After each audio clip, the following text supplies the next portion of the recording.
times to keep an eye on. Tom Sykes, at the moment, he's down in 5th fastest at 30.3 for Sykes. He's already up by a 1/10 of a second in the first sector. He's just about to come through. It's the end of the second sector now. This is where Sykes is really strong. Through sector 3. And then up towards Lukey Heights, through the hay shed, up towards Lukey Heights. This is where his bike works really well. This is where Bautista had his crash, but look at how Sykes is able to hold that line. He's going to be faster and faster all the way through this stint as well. And now it's all about what he can do in that final sector, because the difference with the Q tyre isn't under braking zones or in the middle of the corner. It's usually just under that acceleration, using that extra grip. And that's what Sykes is doing to good effect on this lap.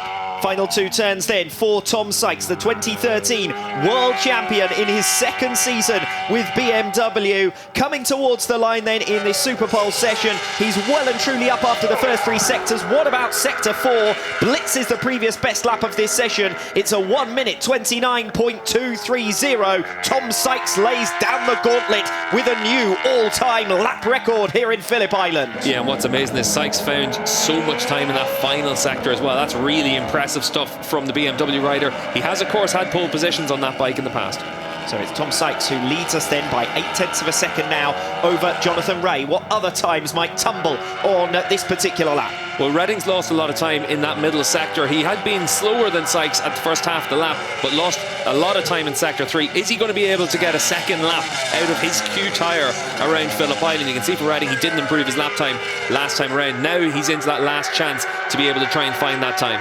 Further down the order, Leon Haslam is on an improved lap. He currently sits in 9th position as we see Alvaro Bautista back in his pit box. 14th position at the moment. That's the best he's going to do in this session with 4 minutes remaining. The debrief with the team explaining what's gone wrong. Contrasting fortunes for Leon Haslam. He's up after the first 2 sectors, provisionally in line to move onto the front row of the grid. That would be a fantastic result for Haslam, particularly with his teammate down in the dumps, all the way down in 14th position. Yeah, for Haslam, he should be able to move himself up the order, and you can see just how aggressive he's riding there. He knows that he's got a good opportunity with this bike, but he's also got a lot of confidence in it. You can see him sliding that rear through the entry down in towards the MG hairpin.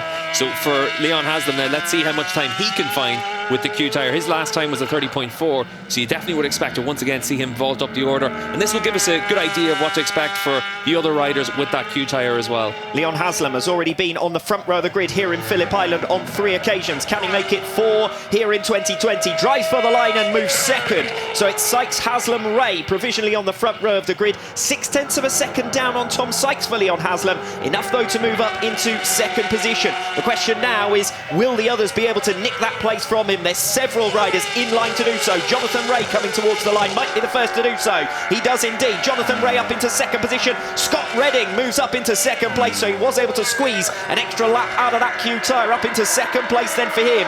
With 3 minutes still remaining in this session, it's Sykes, Redding, Rea, Haslam posting in a strong lap as well, but now relegated to 4th place. Yeah, let's keep an eye on what the 2 Paddy Yamahas can do, because Toprak Razgadioglu's on a good lap into sector 3. He's got Michael Vandermark just behind him on track. We catch up with the 54 of Razgadioglu, and Toprak on course to move himself up into that front row, but it's close between Redding, Rea and where Toprak's going to filter in. So is Toprak going to be able to put himself right up there at the sharp end?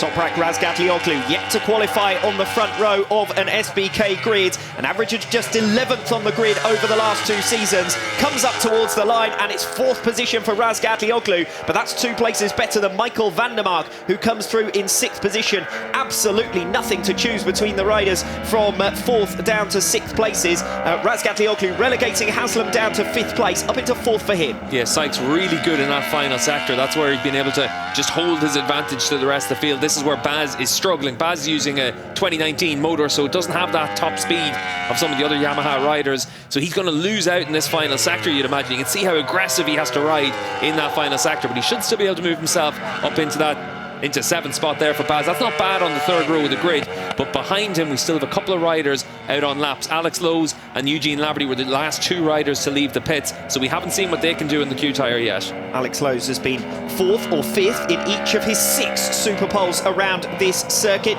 looking to qualify on the front row for the first time in the Australian round at very least. And Lowe's on a decent lap at present, not quite enough, you suspect, to make it into the top 3. You've got a bit of a gap to the rest of the pack. If Lowe's can hook it up through this final sector, he could though move himself onto the second row of the grid. He currently sits in a provisional 9th position, so behind the likes of Baz and Cortese, the top independent performers in this session so far. Lowe's comes towards the line with 1 minute remaining in the session and can only move 8th, so some disappointment for him in the latter stages of that lap, as Alex Lowe's drops 0.8 of a second behind the fastest, and it's Tom Sykes who is on top. The celebrations have already begun. This will be pole position number 50 for the master of Superpole, Tom Sykes. Yeah, and this one is going to mean a lot to Sykes, because in the past this has been a track where he's struggled to get some good results. He's had some podiums, but for Sykes, with that BMW package, he does look like he's able to get the most from it around this Phillip Island track. It suits the characteristics of the bike and the track here, and Sykes able to have a great lap there to set a new outright lap record, take the pole by 1/3 of a second. And for Sykes, it's now a question of whether or not he's going to be able to make that tyre last all the way through the race this afternoon. But you're not going to bet against him in the Superpole race. 4th pole position around this circuit for Tom Sykes, and his first pole since Donington Park 2019, which was his first on the BMW. This is number 50 for his career.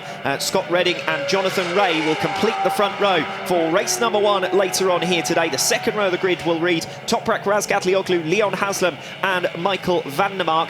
Garrett Gerloff was the only rider still on a lap, but he's now come to the line and was unable to take 16th position. In the early stage of the lap, he was in line to move above Chaz Davies, but he remains down in 17th. So that is all of your runners and riders home now as far as competitive lap times in that Superpole session, and that's how they stack down in the final reckoning. 1 or 2 surprises perhaps to viewers who've seen Alvaro Bautista and Chaz Davies right up towards the top in the second half of last season. Misery for the pair of them. Bautista after the crash, Davies never finding his groove. 15th for Bautista, 16th for Davies.